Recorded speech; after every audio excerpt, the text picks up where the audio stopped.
Okay, so this is module 5 of ENSA, and so it's access control list for IPv4 configuration. So we're going to look at how to configure standard IPv4 ACLs, how to modify them. We'll look at how to secure VTY ports with a standard IPv4 ACL and configure extended IPv4 ACLs as well.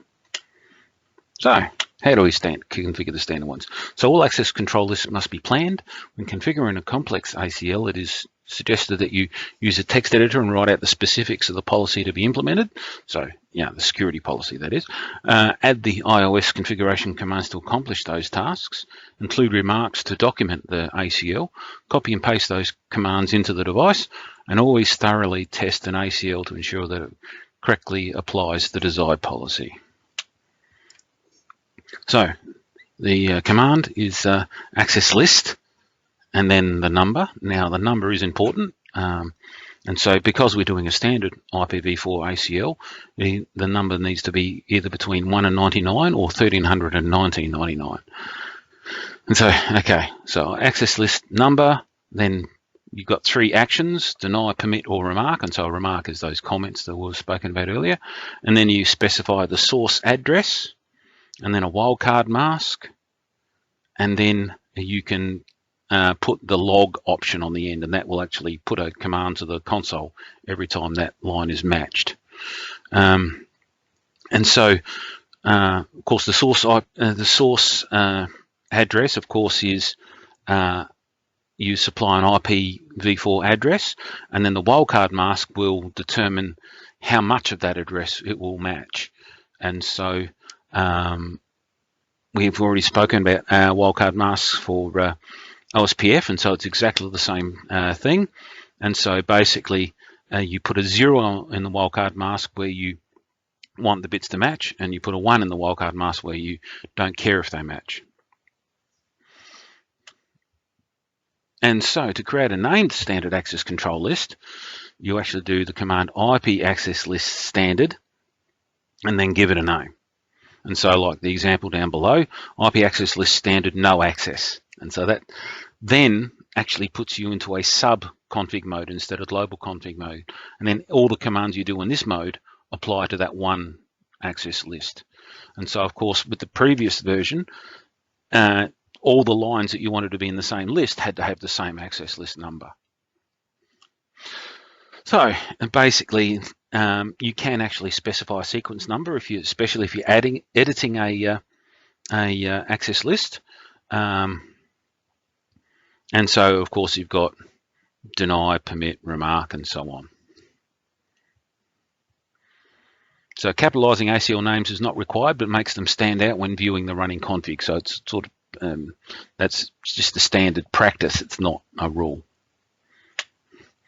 Okay, so after a standard IPv4 ACL is configured, it must be linked to an interface or feature. And so the IP access group command is used to bind a numbered or named standard IPv4 ACL to an interface. To remove that, you do no IP access group. And so, as you can see here in interface mode, so of course, the interface you wish to apply this access list to, you do IP access list group, and then you specify either the access list number or its name, and then of course it's the direction, whether it's inbound to the router or outbound from the router. And so here's some examples of creating access lists.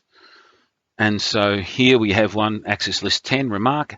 Access control entry, which is each line, permits only host 192.168.10.10 to the internet. So access list 10 permit host 192.168.10.10.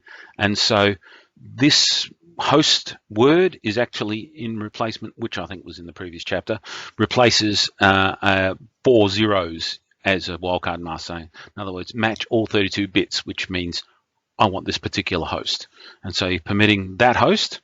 Of course, then there's the implied deny any, and so that's the only host that will get through that access list.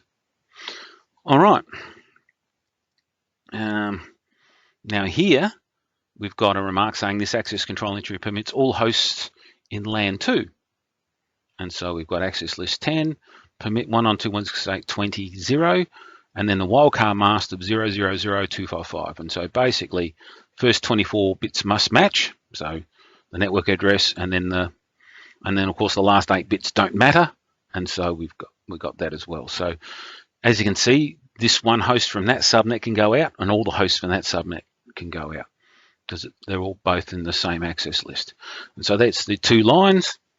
And then to apply it, you do IP access group 10 outbound on the serial interface, and so that will apply it to the serial interface. Okay, to check that it's configured properly, you can do show running config, and of course the access control list will be in the running config. I'm not sure that this works in Packet Tracer, but it does work on the actual machines. And so you can do section access list, and it will just show you that section. And so you can see the lines in there. And of course, you can also have a look at show IP interface serial 010 and include access list. And so it shows that outgoing access list is 10. Now, so a name standard access list, and so the first line here actually deletes all of the lines in access list 10, and then we're going to create a new one called permit access. And so I think the end result is going to be pretty much the same. And so IP access list standard permit access, remark access allows that host, and so permit host there, and then we have following access control entry permits all hosts on LAN 2, and so again that pretty much matches the previous access list we did, but of course it's a named one instead of a numbered one. So applying it to the interface, IP access group permit access out, and so the end result is the same, it's just that it's a named access control list instead of a numbered. So again, same process to check it. And so show access lists is actually very good for checking on access lists, and it also gives you the sequence numbers, and so that aids in editing that later if you need to. Of course, you can do show run again with the section for IP access list, and that does something very similar. This one, of course, it ignored the remarks because they're of course not executed, they're just there for us humans to look at. And then you can see that the outgoing access list is permit access. All right, so how do we modify IPv4 ACLs? So after an ACL is configured, it may need to be modified. And so access control lists with multiple access control entries can be complex to configure. Sometimes the configured ACE does not yield the expected behaviors. There are 2 methods to use when modifying an ACL. You can either use the text editor or you can use the sequence numbers.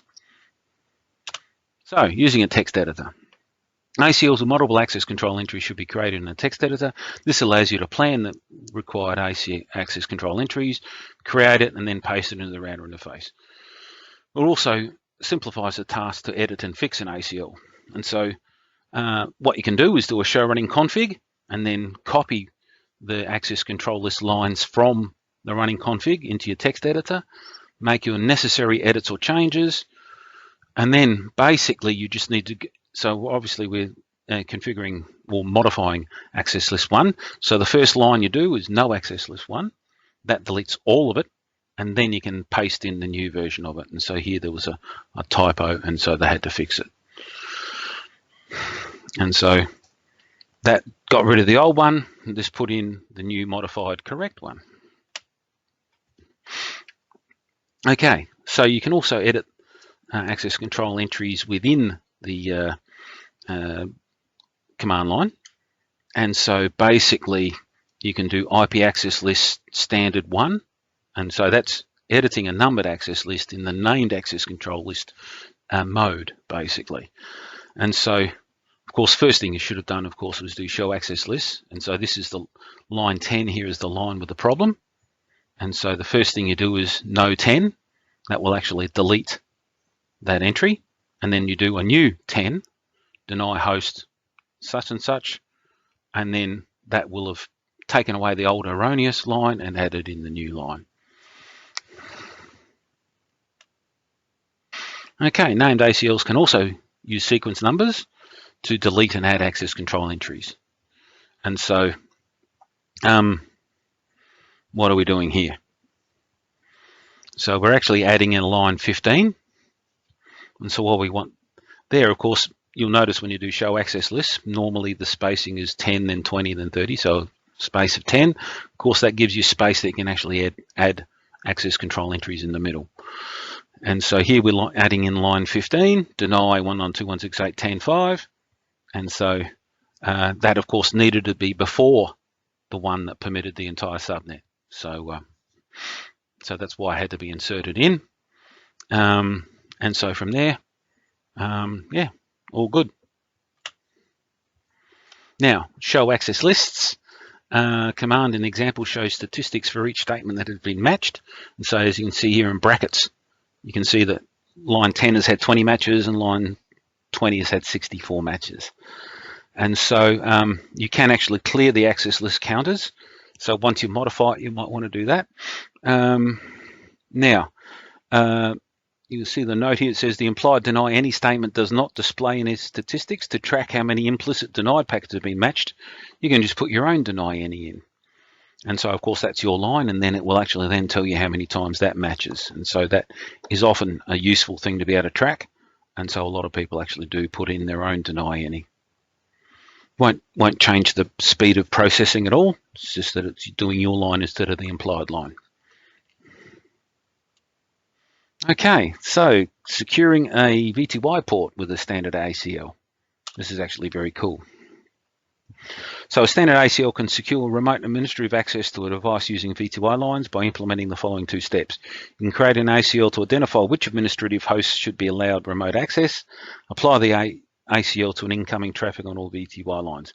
And so basically you control who accesses the telnet or SSH on this device without actually affecting that same telnet or SSH traffic going through the router to somewhere else. And so it's a much cooler way of doing these things. And so basically, instead of using access group on the line, you actually use access class. And then you need to, of course, specify whether it's the access list number or its name, and then its direction. Now, of course, that's going to be inbound.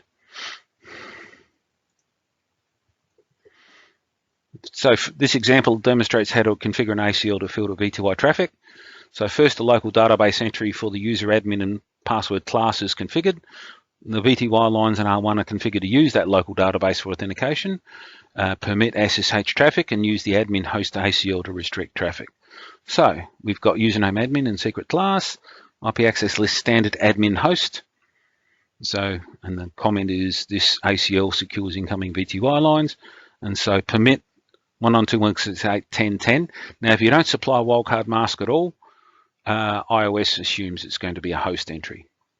And then deny any, and then that's your access list created, and then you need to apply it. So and then line VTY, login local uses this local database entry instead of the password.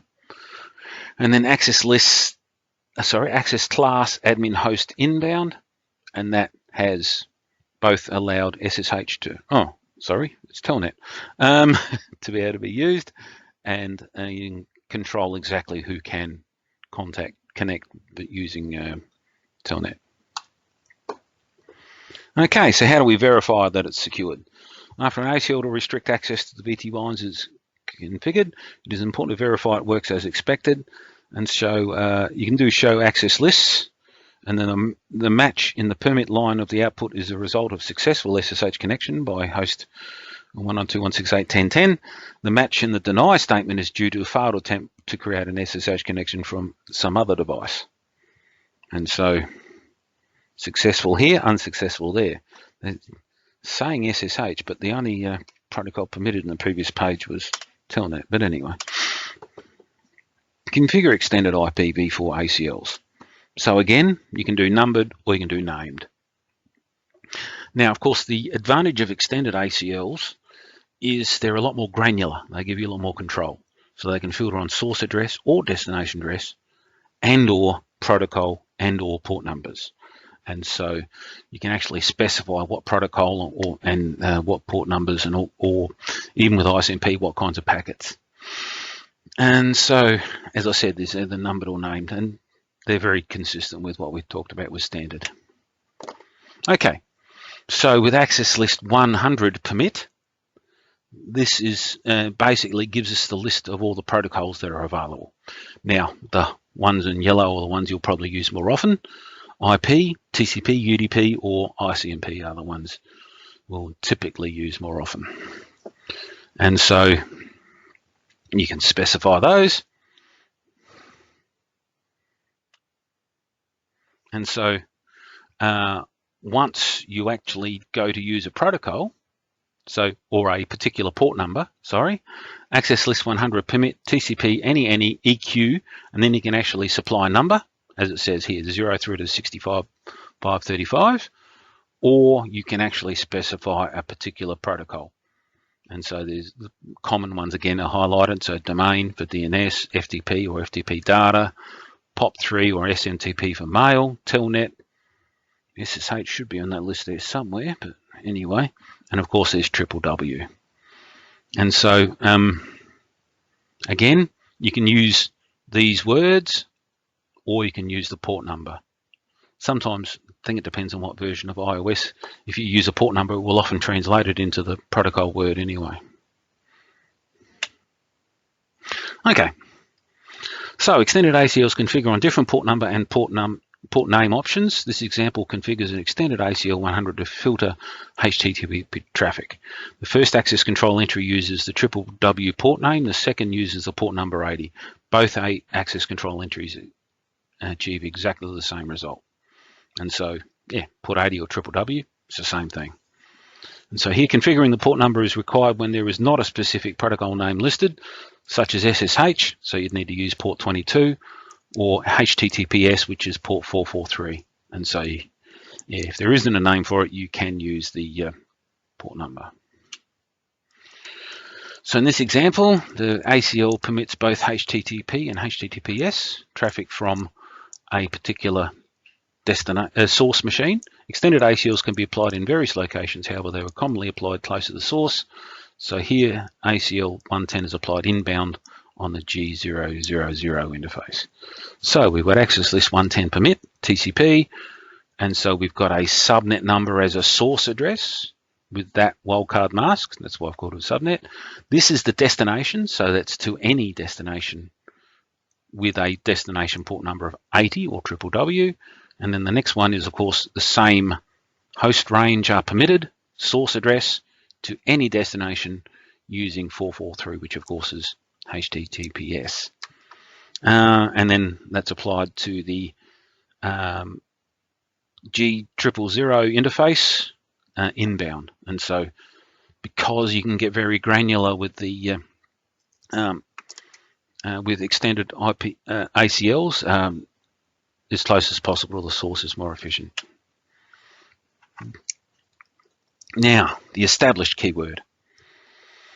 And so TCP can also perform basic stateful firewall services using the TCP established keyword. The established keyword enables inside traffic to exit the inside private network and permits the returning reply traffic to enter the inside private network. TCP traffic generated by an outside host and attempting to communicate with an inside host is denied. So basically we're talking about the three-way handshake.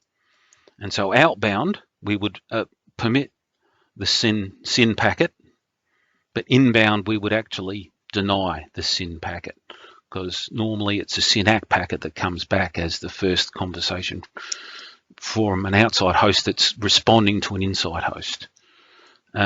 Now, they call it basic stateful firewall services.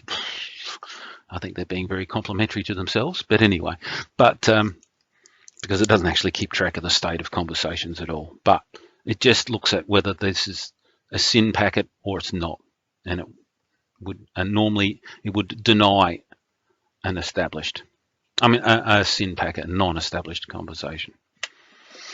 Okay, all right, so we're going to an example. And so ACL 120 is configured to only permit returning web traffic to the inside host. The ACL is then applied to the outbound on R1 G000. The show access list command shows that the inside hosts are accessing the secure web resources from the internet. A match occurs if the returning TCP packet has an acknowledgement or a reset flag bit set, indicating that the packet belongs to an existing connection. And so, yeah, so we've got the established keyword thrown on the end. And so that's any source to our destination established. And so you can see that there are matches for the established on the way back. Okay, so named extended ACLs. So naming an ACL, of course, makes it, you can make that name descriptive. And so, of course, it makes it a little bit easier to understand. And so instead of IP access list standard, like we looked at previously, this is an extended one, so we put extended. Then you give it a name. And so the example here is no FTP access. So the topology below is used to demonstrate the configuring and applying of two named extended ACLs. And so there's surfing and browsing. So, you know, which direction do you think each one is? But anyway, so surfing, this will permit inside HTTP and HTTPS to exit to the internet, and browsing will only allow the returning traffic to the inside hosts while all other traffic exiting is implicitly denied. Okay, so surfing, and so we're permitting traffic from our inside subnet to any destination using either ports 80 or port 443, so HTTP and HTTPS. So that's outbound. They're the only traffic permitted out. There's their implied deny any on the end of this, and so all other traffic will actually be stomped on. And so then the browsing one, the return, is saying permit TCP from any source to our network here as long as it's established traffic.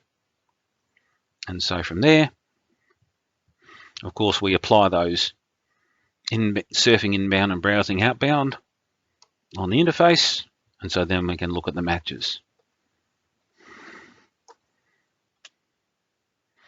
Okay, so show access list command is used to verify the ACL statistics. Notice that the permit secure HTTPS in the surfing ACL and the return established counting browsing ACL have increased.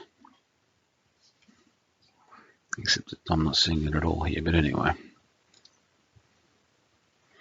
So an extended ACL can be edited using a text editor when many changes are required, or if the edit applies to one or two ACEs, then sequence numbers can be used. And so again, have we made a mistake, have we? Yes, we have. On the surfing ACL, a typo.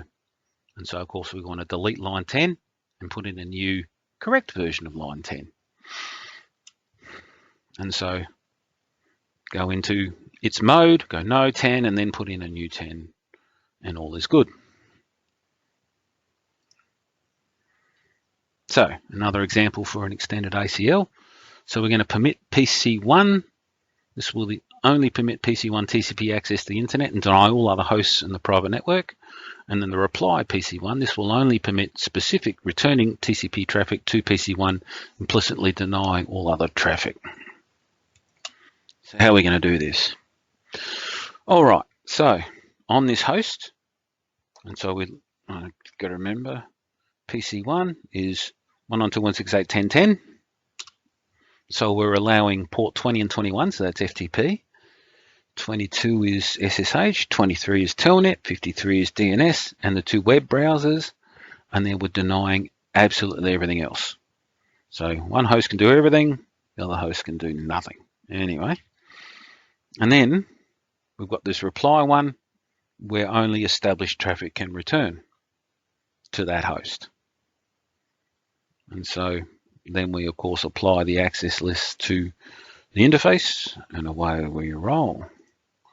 Then, of course, you can verify it. So if you do show IP interface, it will show you the outgoing and incoming access lists. And of course, you can do show access lists. And if there's been any traffic, it will actually show you how many matches it's had. So show running config, and you can do begin IP access list. Will actually show you all the entries. And of course, it will also, this shows you the remarks, while the other one, the show access list, does not. Okay, that's enough of that chapter. And so what have we spoken about today? To create a numbered ACL, you use the IP access list. You use the yeah, all right. That sentence is wrong. To create an, yeah, it says create a numbered one. It's access list and then a number between 1 and 99. To create a named one, you do IP access list standard and give it a name. You can use the no access list command to actually delete an ACL. You can do show IP interface to verify that it's been applied to an interface. And you, to create a named access list, you do IP access list standard. And then you can do no IP access list standard and its name to delete it. To bind a numbered or named access list to an interface, you use the IP access group command. And then you also need to specify the direction. To remove that, you do no IP access group command. To remove an ACL from the router, do no access list global config command. Extended ACLs can filter on source destination addresses, as well as protocols, as well as source and destination port numbers. To create a numbered extended ACL, you use the access list command, and then you need to give it a number between 100 and 199, and of course there are extended ranges as well. And then of course the action is either deny, permit, or comment or remark. And then you need to specify the protocol, the source address, its wildcard mask. You can also, of course, specify a port number. An operator is either equal or greater than or something like that. Normally you will use equal. And then you need to specify the destination address, its wildcard mask, and again, you can specify EQ for equal, and then its port number. And of course, you can do established, and of course, log will get you an entry on the console whenever it's matched. ACLs can also perform basic stateful firewall services using established keyword, very basic. The show IP interface command is used to verify the ACL on the interface and the direction in which it was applied. To modify an ACL in the text editor, you can use a text editor, or you can edit using the sequence numbers. An ACL access control entry can also be deleted or added using the sequence numbers. The sequence numbers are automatically assigned when an access control entry is entered, or when the router boots with those lines in it. There's the logo. So that's it for chapter 5. I'll see you again for chapter 6.